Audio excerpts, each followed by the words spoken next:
कार्तिक मंच और यहाँ उपस्थित सभी माताओं बहनों को मेरा सादर प्रणाम। आप सभी को देखकर बहुत अच्छा लग रहा है, बहुत ज़्यादा, क्योंकि मुझे बताया था मंजू जी ने कि बहुत अच्छा कार्यक्रम होने वाला है। मैडम आप जरूर आइएगा, आपको देखकर बहुत अच्छा लगेगा, लेकिन जितना इन्होंने बताया था उससे ज़्यादा ही अच्छा लग रहा है। और सबसे अच्छा इसलिए भी लग रहा है कि यहाँ मैक्सिमम चेहरे ऐसे हैं जिन्हें मैं जानती हूँ। अभी वैसे मुझे बिजनौर में 1.5 साल ही हुआ है, लेकिन मुझे लगता है कि अगर 1-2 साल और रह गई तो मैं बच्चे को जानने लगूंगी बिजनौर के। बहुत बहुत धन्यवाद।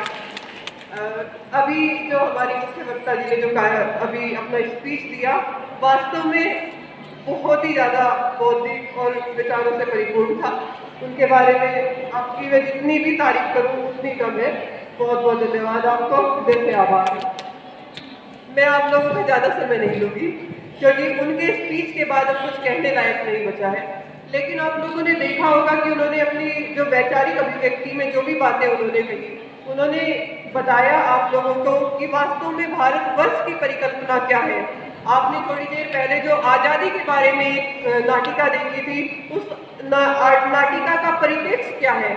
उन्होंने आपको बताया कि जो महिलाओं के बारे में जो विचार कहे जाते हैं, उन विचारों की वास्तविक अभिव्यक्ति क्या है। क्योंकि अगर आप महिलाओं को देखें, मुझे उनका एक वर्ड वास्तव में छू गया। उन्होंने कहा था अपने, अगर आप लोगों ने ध्यान से सुना होगा तो उन्होंने अपने विचारों में कहा था कि महिला अगर अनपढ़ भी हो, महिला अगर वो कुछ भी नहीं जानती है तो उसे गवार नहीं कहा जाएगा, उसे अनपढ़ कहा जा सकता है। ये वास्तव में ये बात बहुत सारी हमारी बहनें ऐसी हैं जिन्हें छू गई होगी। क्योंकि आप लोग देखिए, अपनी माता को देखिए, आप, मैं अपनी मम्मी को ही देख लूँ, मेरी मम्मी बिल्कुल भी पढ़ी लिखी नहीं है, लेकिन एजुकेशन के मामले में वो एक पढ़े लिखे इंसान से ज़्यादा सतर्क है। अपनी बेटी को कैसे पढ़ाना है कि उन्होंने ही आगे बढ़ाया है। मैं उन्हीं की प्रेरणा का एक किताब मानती हूँ। और महिलाओं के बारे में जैसा ऐश्वर्या जी और मधुमिता जी, इन लोगों ने बाहर मुझे बताया था कि देखिए मैडम, यहाँ अष्टभुजा माता की प्रतिमा लगी हुई है। क्योंकि वास्तव में अगर नारी को देखा जाए तो नारी वही 8 हाथों का प्रतीक है। आप अपने घर में देखिए, जितने काम आप स्वयं करती होंगी उतने आपके घर में कोई भी नहीं कर सकता होगा। इसलिए कभी भी आपको कोई कहे अबला, तो उसका तुरंत जवाब दीजिएगा। मैं कुछ पंक्तियाँ जरूर दोहराना चाहूँगी, क्योंकि मैं आप लोगों के बीच से हूँ, छोटे से परिवार से हूँ, किसान परिवार की एक बेटी हूँ। तो जो परिवेश आपका है वही परिवेश मेरा भी है। आप लोगों की सभी बातों को मैं समझती भी हूँ। जब कोई आपसे कहे कि आप अबला हो, अपने जीवन में कुछ नहीं कर सकती, कोई ऊंचाई आप प्राप्त नहीं कर सकती, तो एक ही बात कहना, ये अबला का तमगा अपने पास ही रखो। ये चूड़ी, ये बिंदी श्रृंगार है मेरा, ये कड़छी, ये कलम हथियार है मेरा। किसे कब, कहाँ और कैसे इस्तेमाल करना है, ये अधिकार है मेरा। इस चीज का हमेशा ध्यान रखिएगा। हम महिलाएं बहुत सशक्त हैं।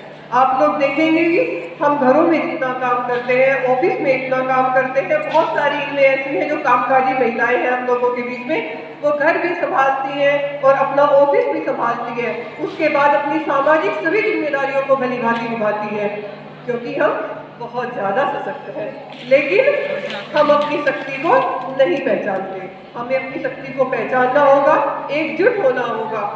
एक छोटा सा उदाहरण मैं स्वयं के ऊपर से देना चाहूंगी। अगर हम महिलाएं एक हो जाएं, तो हमें कोई नहीं तोड़ सकता। मेरी दादी ने पहला कदम उठाया था कि मेरी पोती पढ़ेगी।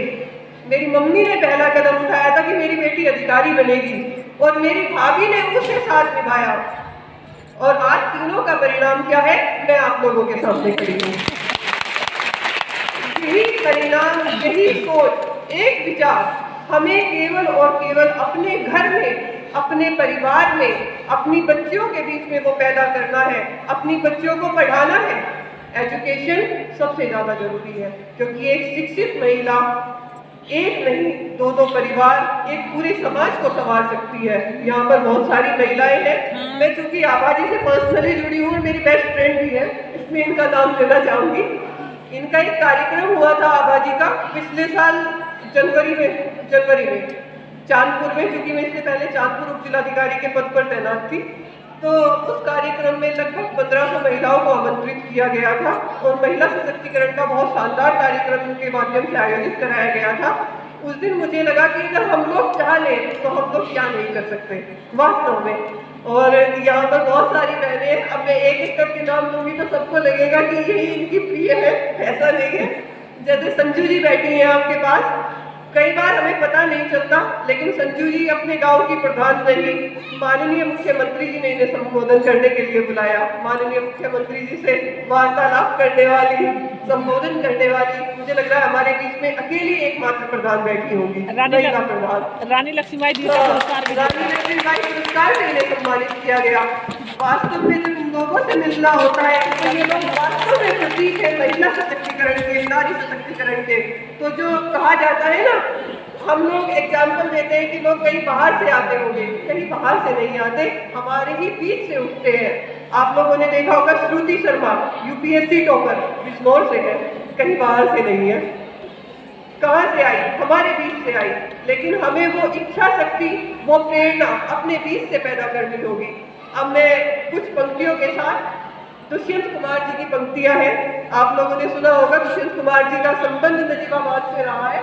और चूंकि जब मैं पहले चांदपुर के पद पर, चांदपुर उप जिलाधिकारी के पद से पहले मेरी उप जिलाधिकारी न्यायिक नजीबाबाद के रूप में मेरी पोस्टिंग थी, कोइंसिडेंस ऐसा हुआ कि मुझे एक दिन दुष्यंत कुमार जी के ऊपर आधारित एक कार्यक्रम में जाने का अवसर प्राप्त हुआ। जब मैं उस कार्यक्रम में गई तो मुझे जानकर बड़ा आश्चर्य हुआ और अच्छा लगा कि उनका संबंध बिजनौर की धरती से है। ये सबसे ज्यादा सौभाग्यशाली था। देख के बोलूंगी, इसके लिए मैं माफी चाहती हूँ। लेकिन ये पंक्तियां वो पंक्तियां हैं कि जब कभी आपको जीवन में लगे कि अब आपको प्रेरणा नहीं मिल रही है या आप हार गए हैं, निराश